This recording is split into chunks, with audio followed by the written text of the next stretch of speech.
So when patient comes with cough, there are multiple questions from their side. Should I take antibiotics? Am I contagious? Will it affect my kids, my family? So my first question will be how long your cough is, whether it is 1 week, 10 days, and whether they had a prior running nose or a common cold or something. So if so, then we are dealing with a post-infectious cough which can even last up to 18 days or even 2 weeks. So in that case, we don't treat patients with antibiotics. We need to give some cough suppressant, syrup, or whether they developed any bronchitis, need a bronchodilators, kind of nebulizations, wheeze, inhalers or so.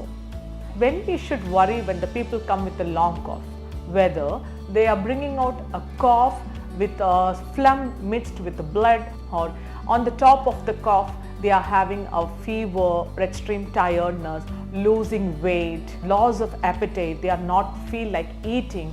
If all these things are there, yes, we need to evaluate why the patient is having a long cough to rule out the other certain chronic conditions like tuberculosis.